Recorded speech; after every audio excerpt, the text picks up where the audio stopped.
Hello बच्चों, चलिए प्रश्न को पढ़ते हैं। नाभिक स्नेही प्रतिस्थापन अभिक्रियाएं क्या होती हैं, उदाहरण सहित स्पष्ट कीजिए। तो आइए प्रश्न की मुख्य अवधारणा पे बात करते हैं। अवधारणा। कोटि के आधार पर ये अभिक्रियाएं दो तरह की होती हैं। एक होती है SN1, एक काणुक नाभिक स्नेही, एक काणुक नाभिक स्नेही प्रतिस्थापन अभिक्रिया। प्रतिस्थापन अभिक्रिया इसकी कोटि एक होती है और एक होती है SN2। इसका मतलब है द्वि अणुक नाभिक स्नेही,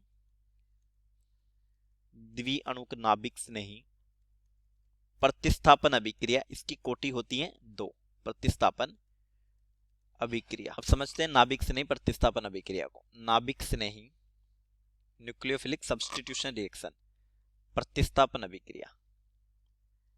प्रतिस्थापन अभिक्रिया। इन अभिक्रियाओं में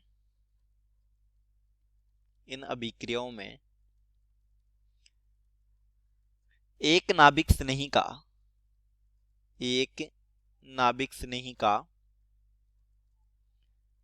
प्रतिस्थापन दूसरे नाभिक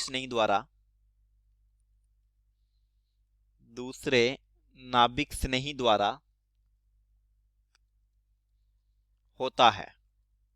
होता है। देखिए, दो प्रकार की होती है SN1। यह अभिक्रिया दो पदों में संपन्न होती है। अभिक्रिया दो पदों में संपन्न होती है। इसके RDS में यानी वेग निर्धारक पद में एक क्रियाकारक अणु शामिल होता है। एक क्रियाकारक अणु शामिल होता है। इसलिए इसकी कोटि एक होती है और इसी आधार पर इसको SN1 बोला जाता है। एल्किल हैलाइड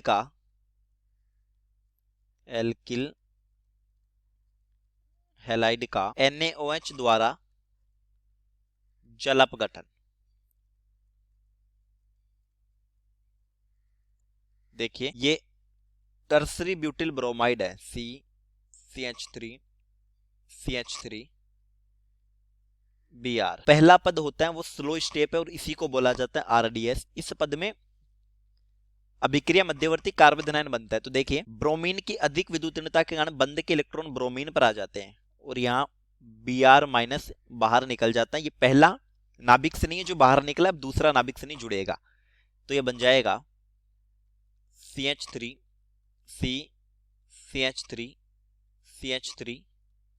कार्बन पर धनावेश। जब कार्बन पर धनावेश होता है तो उसको कार्बोधनायन बोला जाता है। तो ये कार्बोधनायन है, अभिक्रिया मध्यवर्ती। अब इस कार्बोधनायन पर OH- जो दूसरा नाभिक से नहीं है उसका प्रहार होता है और ये स्टेप 2 है, RDS स्टेप 1 है। ये बन जाता है CH3OH। दरअसल इस अभिक्रिया में रेशमिक मिश्रण बनता है, यानी OH- का जो प्रहार है वो समतल के ऊपर और समतल के नीचे दोनों तरफ से हो सकता है। अब देखते हैं SN2 अभिक्रिया। यह अभिक्रिया एक ही पद में संपन्न होती है। अभिक्रिया एक ही पद में संपन्न होती है, यानी जो क्रियाधार है और नाभिक से नहीं है दोनों एक ही पद में शामिल होंगे। RDS में दो क्रियाकारक अणु भाग लेते हैं।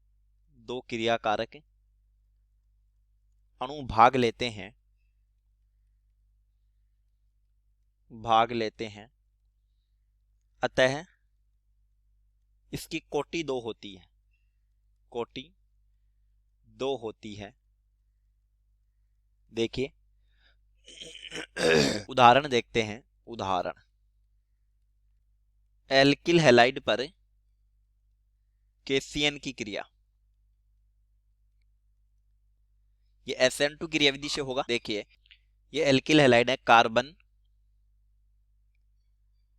हाइड्रोजन हाइड्रोजन हाइड्रोजन और ये जुड़ा है हैलाइड प्लस KCN, तो ये होता है K plus plus CN minus, यानी CN माइनस जो है वो इस अभिक्रिया के लिए नाभिक नहीं है। अब ये CN माइनस जो नाभिक नहीं है वो इसी पद में, जिस पद में अक्ष माइनस निकल कर जाता है, पीछे से प्रहार करता है और सामने से अक्ष माइनस निकल कर जाता है, यानी 180 डिग्री पर प्रहार होता है अक्ष माइनस के।